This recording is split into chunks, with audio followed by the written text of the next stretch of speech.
Gabigol tá pedindo, Gabigol tá pedindo, Gabigol tá pedindo, tocou pro Gabigol, bateu, olha o gol, olha o gol, olha o gol, olha o gol. O contrário no Brasil, né? Pelo peso que a tática tem no futebol brasileiro, eu não estou diminuindo a tática, eu só estou constatando, e essa constatação não é minha, na verdade, ela é de quase todos os jogadores ou profissionais que trabalharam, por exemplo, no futebol europeu e que trabalham ou trabalharam no futebol brasileiro, de que lá o futebol é muito mais tático do que aqui, historicamente. Isso está mudando, isso vai mudar, e a tendência é que as coisas num determinado momento se equiparem, mas hoje não é assim. Então, eu acho que por tudo isso, a questão da gestão de grupo, ela é essencial no futebol brasileiro. Mas, Jean... Talvez das grandes ligas seja o lugar mais importante para você saber gerir um grupo na comparação com outros lugares, porque isso tem um peso muito grande. Fala, Birner. Não, eu acho que taticamente o Flamengo é um time muito interessante, eu concordo contigo, mas tem que destacar uma coisa que o Renato fez e isso foi muito inteligente. Normalmente o técnico chega aqui e, principalmente um cara de personalidade forte, ele quer deixar a marca dele.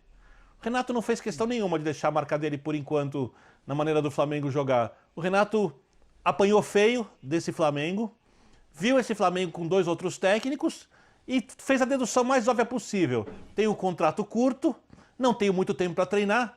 Qual é a medida mais inteligente? Não precisa ser genial para saber qual era a medida mais inteligente. Vamos tentar reproduzir alguma coisa parecida. Conversou com os jogadores, certamente, deve ter ouvido bastante os atletas. Esse ouvir os atletas também aproxima rapidamente o técnico dos jogadores, se ele tem uma comunicação, uma retórica interessante ali. E o resto já estava preparado antes. Então o Renato foi muito humilde, na minha maneira de ver, nessa parte da montagem da equipe, ao fazer aquilo que era o mais óbvio e que às vezes parece que os treinadores não querem. Porque querem deixar ali, digamos assim, a sua marca, o seu carimbo. Talvez ele surja até o final do ano. O Domi fez isso, né? O Domi fez isso. Chegou e quis logo de cara deixar a marca. Também, em alguns momentos.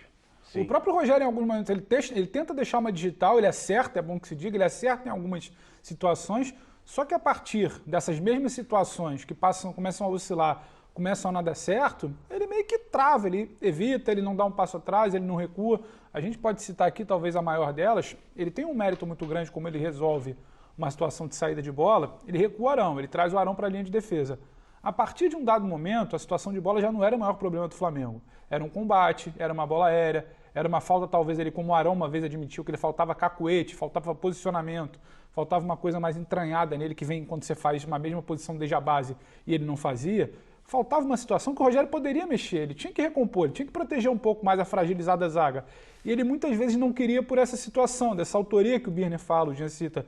Ele demorou a dar um certo braço a torcer ali, porque olha, eu trouxe para cá, esse Arão é um selo meu, esse Arão deu certo, esse Arão talvez tenha sido um retrato ali pequeno, talvez de um título brasileiro. Então demorou, então acho que passa por aí, talvez seja o melhor exemplo dessa situação do treinador brasileiro, que demora um pouquinho às vezes, o que o Renato não teve talvez esse apego a querer chegar e mostrar isso aqui é meu, isso aqui não é meu, isso aqui sou eu que estou fazendo. Acho que passa um pouco por isso, exemplifica.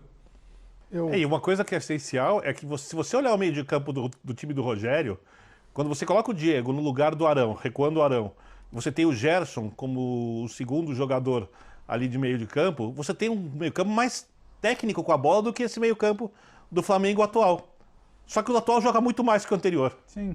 Não são nem sequer comparáveis, né? De tanta diferença que faz a dinâmica de jogo e o entrosamento. Né? O Arão, por exemplo, joga na zaga, mas acho que ele não quer. Se você pedir, cumpre. Né? Assim, funciona com a gente em qualquer lugar do nosso trabalho. Né? Se você gosta mais disso ou daquilo, mas você tenta cumprir da melhor maneira possível o que te pedem. Mas quando você faz o que você gosta, você trabalha melhor no médio e longo prazo. Isso é de qualquer ser humano em qualquer lugar do mundo. Principalmente num país, e eu acho que o futebol reflete muito a nossa cultura, individualista como o nosso. A gente tem muita dificuldade, né? Em regra, o brasileiro tem muita dificuldade de entender a importância do coletivo, de abrir mão de uma coisa agora para ter mais lá na frente. Né? Que é algo, por exemplo, que se você chegar numa cultura germânica, é natural. Se entende com mais facilidade. Isso reflete dentro de campo também. Então, talvez isso reforce aquilo que o Jean estava falando, do fato de a gestão de grupo tem um impacto maior no Brasil do que tem fora. É óbvio que a parte tática é essencial, é indispensável, mas a gestão de grupo ela acaba muitas vezes pesando demais na parte tática, enquanto lá fora, por serem mais coletivos, os jogadores talvez sejam mais adaptáveis. Até os jogadores que saem do Brasil se tornam mais adaptáveis quando estão num outro habitat, vamos dizer assim, do futebol. Eu entendo que tem, assim, eu queria que o fã de esportes assim, entendesse que é claro que esse momento é de tanto brilho, que é claro que um lado da análise pode prevalecer e a gente achar que é só isso. Que é esse lado socioafetivo que o Flamengo tem, que é gigantesco, isso é fundamental no jogo. E você percebe como é uma equipe que gosta de estar junto, né? Eles estão juntos, jogando, eles têm satisfação. Isso é muito importante, pode parecer bobagem. Aqui a gente sempre acha que só o dinheiro, a motivação, só existe motivação com dinheiro. Tem muito dinheiro, muita motivação, pouco dinheiro, pouca motivação, e não é isso, né? Quem estuda a área sabe que não é só o dinheiro também, para determinada pessoa pode ser só grana, para outros às vezes um parabéns vale mais do que alguns milhões, depende do que cada um está buscando. E o Flamengo tem essa alegria, recuperou um pouco dessa alegria com a liberdade que foi colocada hoje para eles jogarem. Agora, pode chegar em algum momento e o Flamengo sentir falta de alguma outra coisa. A gente não pode esquecer como foi a final da Libertadores com o Jorge Jesus. O Flamengo virou um jogo no finalzinho em que estava muito difícil. E era muito parecido a esse Flamengo. Porque a base daquele Flamengo é essa daí. Você tinha o Rodrigo, você tinha o Arão, você tinha o Diego, tinha o Bruno, tinha a Arrascaeta, tinha o Everton, o Gabigol, tá todo mundo lá. Felipe Luiz. Então é basicamente o Flamengo. Isso já é um ponto, já é uma extravagância no futebol brasileiro. A gente falar de um time de 2019 e em 2021, rumo a 2022, está todo mundo lá. Quase todo mundo lá. Pois é. Isso é uma extravagância e faz alguma diferença. Faz alguma diferença. Porque as equipes estão sempre se renovando. Na verdade, é aquilo que eu costumo brincar, né, Paulo? Paulo ouve muito disso. Para a gente aqui no Brasil, todo mês é janeiro. Porque a gente está sempre no início da temporada com um elenco novo e os times vão trocando. Aqueles que estão para cair, troca 10 vezes o treinador, manda todos os jogadores embora. E o Flamengo está lá, felizão, com os mesmos jogadores, só melhorou. Então esse é um ponto.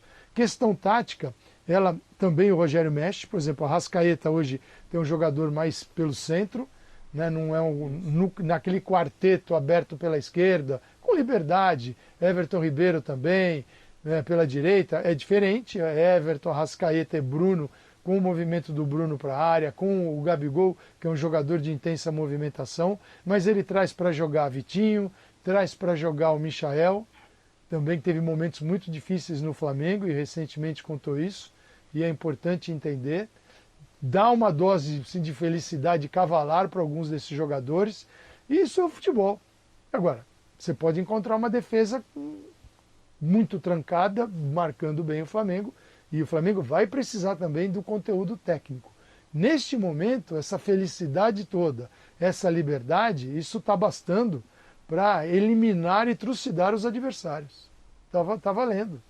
Pode ser pouco? Não, acho que já é muita coisa. Até porque esse time lá estava. E com pequenas alterações, mas no humor dos caras, o Rogério conseguiu tudo isso. E taticamente, pequenos ajustes. Então acho que é bacana de ver o Flamengo e poder analisar a evolução desse time, inclusive do treinador, para a gente responder a essas perguntas todas, mas que o Rogério, do início até agora, evoluiu, o Rogério. O Renato, do início até agora, evoluiu, barbaridade, evoluiu. Dentro daquilo, tudo que ele acredita, tá? Mas ele evoluiu. Ele viu que tem coisas que funcionam e coisas que não funcionam. Agora, para lidar com os caras, tem poucos que sabem fazer o que ele faz.